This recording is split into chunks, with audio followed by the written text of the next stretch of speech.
खैरपुर का खबर शामिल कयूं पिया। डिस्ट्रिक्ट रिपोर्टर अयाज़ अहमद सोहू जी रिपोर्ट मुताबिक खैरपुर कोटडीजी थाने जे हद ॻोठ सूमरो खान बुर्दी जे रहवासिन सदरुद्दीन बुर्दी, मुस्मात नसीरा, आशिक अली, मज़हर अली, शमन अली ऐं ॿियनि एहतजाज कंदे चयो त कोटडीजी थाने जे बाअसर पुलिस सिपाही फयाज़ बुर्दी संदसि साथियुनि शाह महमद, गुलाम नबी, अली महमद, आशिक अली, शफी महमद ऐं ॿियनि घर जी चादर चौदीवारी जो तक़दुस पामाल कंदे घर में हमलो करे औरतुनि ऐं मासूम ॿारनि खे बिना जवाज़ तशद्दुद जो निशानो बणायो ऐं घर में पयल रोक रक़म, सोना ज़ेवर ऐं ॿियो क़ीमती सामान खणी फरार थी विया।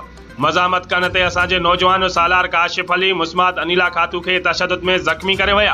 वाक़े ख़िलाफ़ थाने ते फरियाद खणी वियासीं त पुलिस मेडिकल लेटर जारी न कयो, उल्टो इंसाफ़ ॾियण खां खुतो जवाब ॾेई छॾियो आहे।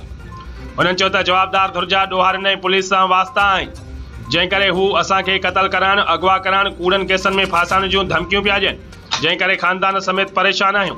हुननि मुतालबो कयो त मामले जो नोटिस वठी इंसाफ़ ऐं तहफ़ुज़ फराहम कयो वञे।